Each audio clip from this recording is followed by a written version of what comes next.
Yo, what up guys? Kevin Grant here, and today I'm going to read some information from this book right here, The Science of Getting Rich by Wallace D. Wattles. The Science of Getting Rich. And basically what I'm learning from these books that I've been reading and what I'm beginning to experience is that most of the books that I like to read, like the Neville Goddard, the Dr. Joseph Murphy and Wallace D. Wattles and Bob Proctor and those Rhonda Burns. Basically, all these books are basically talking about the law of attraction or the law of vibration. So I'm going to start right here. Basically talking about your what you're vibrating on, what you're believing, what you're feeling, what you're conscious of being. So I'm going to start somewhere in chapter 4, the first principle in the science of getting rich. And I'm just going to kind of read, I'm going to skip around a little bit, but just to show you some of the information that Wallace D. Wattles wrote in this book right here. And here we go. And the reason I share this information, as I read it and I'm learning it, I'm trying to share with as many people as possible. So if it resonates with you, if any part kind of helps you accomplish your goals, then I'm serving my purpose. And I didn't write the book, but as I said, I'm studying and learning and growing myself. So I'm just sharing the information as I learn it. And I've had this book here. I had this book since I normally, when I get my books, I write the date that I received it. But I probably had this book about 5 years now, 4 or 5 years. But let's go ahead and start. Wallace D. Wattles says, "Thought is the only power which can produce tangible riches from the formless substance." And this is an old author. He talks kind of, the words they use and the terminology is kind of like dated. So formless substance, I guess he means the universe, or so thought is the only power which can produce tangible riches from the formless substance. The stuff from which all things are made is a substance which thinks, and a thought of form in this substance produces the form. And once again, I'm going to skip around and just pick and choose certain things here. No thought or form can be impressed upon original substance without causing the creation of the form. So what he's saying is, when you think something, you're actually creating it, or it's already created, actually. Man is a thinking center and can originate thought. Think about what he's saying. Man is a thinking center and can originate thought. All the forms that man fashions with his hands must first exist in his thought. All the forms that man fashions with his hands must first exist in his thought. He cannot shape a thing until he has thought that thing. And so far, man has confined his efforts wholly to the work of his hands. He has applied manual labor to the world of forms, seeking to change or modify those already existing. He has never thought of trying to cause the creation of new forms by impressing his thoughts upon formless substance. So, okay, formless substance. So I think what he's saying is this out here that you can reach out and, the atmosphere. Or is he talking about the mind that is formless? Like we use our thoughts, which are formless, to create forms, right? To create things that we can then put our physical hands on. That's why there's one book that's titled "Thoughts Are Things," right? The formless becomes the form. I guess that's what he's saying. When man has a thought form, He takes material from the forms of nature and makes an image of the form which is in his mind.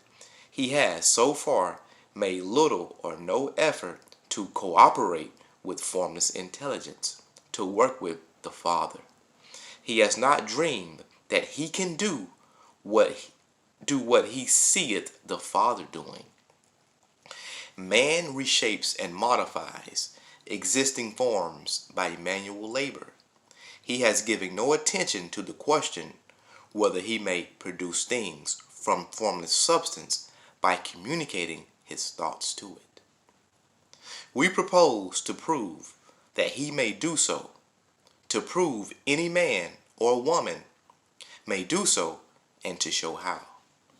As our first step, we must lay down 3 fundamental propositions. And this is, once again, The Science of Getting Rich by Wallace D. Wattles. As our first step, we must lay down 3 fundamental propositions. First, we assert that there is one original formless stuff or substance. And once again, there are many authors using different terminology and terms. But what I understand, they're talking about the one power. You can call it God, the universe, thoughts, whatever you want to call it. First we assert that there is one original formless stuff or substance from which all things are made. All these seemingly many elements are but different presentations of one element. All the many forms found in organic and inorganic nature are but different shapes made from the same stuff. And this stuff is thinking stuff. A thought held in it produces the form of the thought. A thought held in it meaning thinking stuff, meaning the mind, meaning imagination. A thought held in it produces the form of the thought. Thought in thinking substance produces shapes. Man is a thinking center, capable of original thought.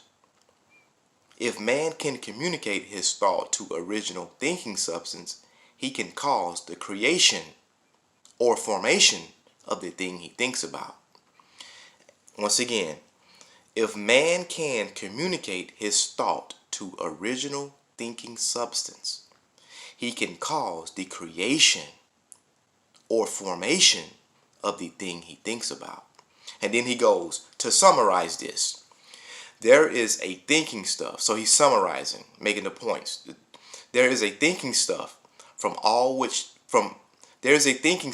which all things are made, and which, in its original state, permeates, penetrates, and fills the interspaces of the universe. A thought in this substance produces the thing that is imaged by the thought. Man can form things in his thought, and by impressing his thought upon formless substance can cause the thing he thinks about to be created. So, that's heavy. The Science of Getting Rich by Wallace D. Wattles. And once again, I'm just sharing this information. Hopefully someone will grasp or do this. Go out and purchase this book. The Science of Getting Rich by Wallace D. Wattles. This book is going to add value to your life. And if you apply the tips and techniques that are in this book, you will see results. So once again, I share what I call mental fitness, right? This information here, I call it mental fitness. You can call it what you want to call it, all right?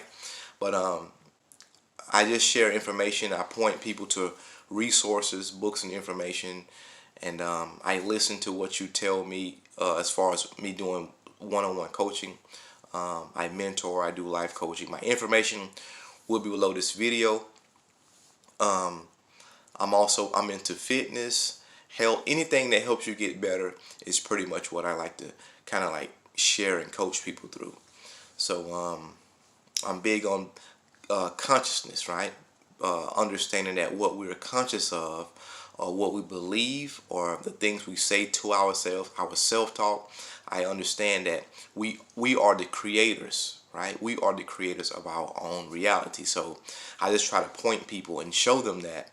And if you're interested in one-on-one coaching, my information is below this video. And also, I'm into physical fitness, so I have information below also if you guys need some fitness or nutrition program. Because I believe that the mind, you work on mental fitness as well as your physical fitness. And yeah, don't forget to like, share, subscribe, and click the bell icon so you know when I upload my next video. So I hope this information helped you. If not, at least it gave you another author, another book that you can go and buy and read and get some more knowledge to help you create a better life for yourself. So thank you for watching. Bye-bye.